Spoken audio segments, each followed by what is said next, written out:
morning. The Senate Armed Services Committee meets this morning to receive. Good morning. Let's start all over. We're going to receive testimony on reshaping the U.S. military and make America great again. I'd like to thank our witnesses for appearing today.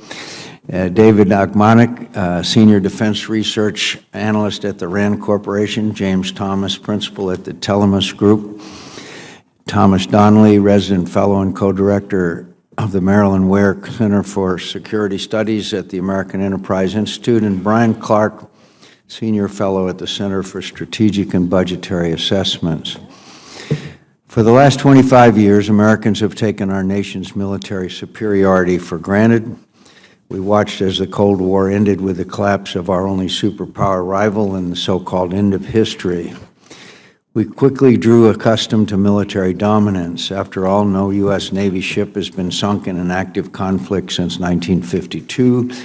No member of American ground forces had been killed by an enemy airstrike since 1953. No American fighter aircraft has been shot down in an air-to-air engagement since 1991. And every one of our nation's recent military conflicts resulted in a lopsided conventional military victory, from the Gulf War to Bosnia and Kosovo to the early phases of the war in Afghanistan and Iraq.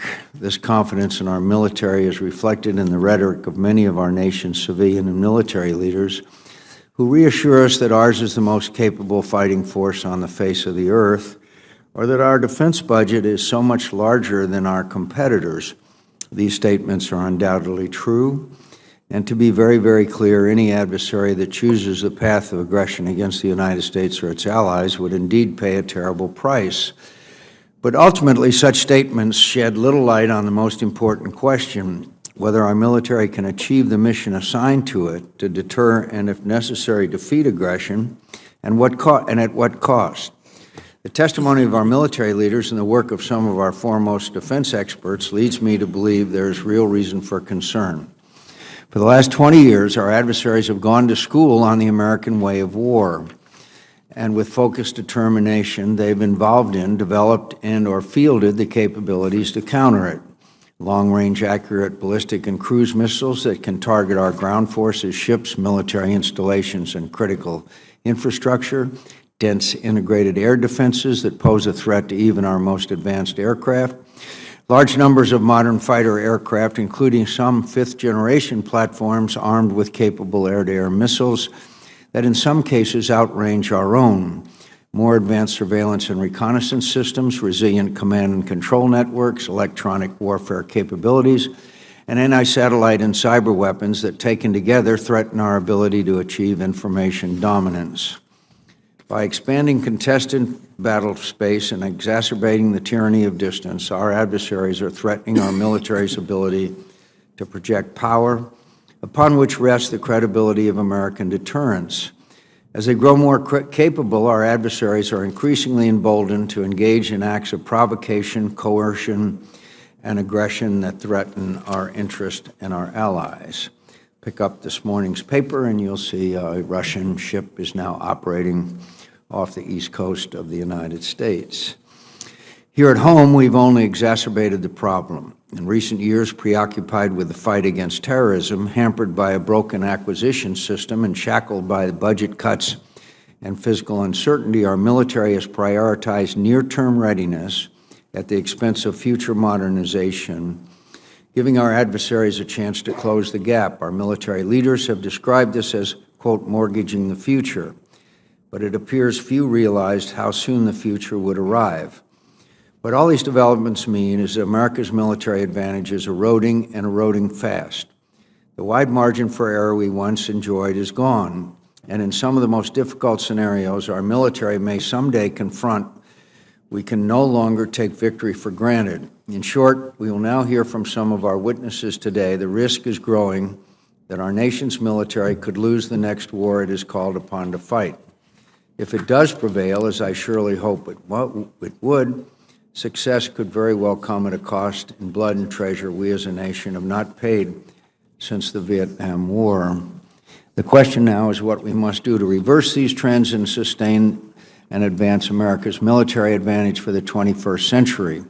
Yes, we need to rebuild military capacity deliberately and sustainably, particularly in areas like undersea warfare, where our nation still maintains an advantage over our adversaries.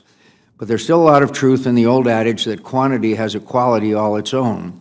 But adding capacity alone is not the answer. More of the same is not just a bad investment against increasingly advanced adversaries, it's downright dangerous.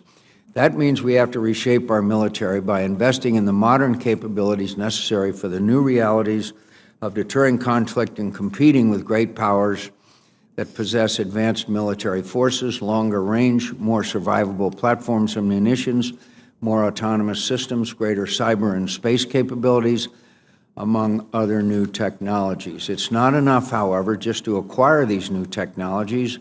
We must also devise entirely new ways to employ them. It would be a failure of imagination merely to conform emerging defense technologies to how we operate and fight today. And doing so, we would simply play into our adversaries' hands. Ultimately, we must shape new ways of operating and fighting around these new technologies. The good news is that our civilian and military leaders at the Department of Defense see this challenge clearly, developing solutions to address these issues. But the progress they have made remains limited because of budget cuts and fiscal uncertainty that prevent effective long-term strategic planning and investment. This is just one more reason why we have to remove the shackles of the Budget Control Act from the Department of Defense, and we have to do so immediately. Rebuilding and reshaping our military will not happen quickly, but the decisions we need to make to realize those goals are upon us. The future is now. In short, to sustain and advance America's military advantage for the 21st century, we must not only rebuild our military, but we must rethink, reimagine, and reshape it.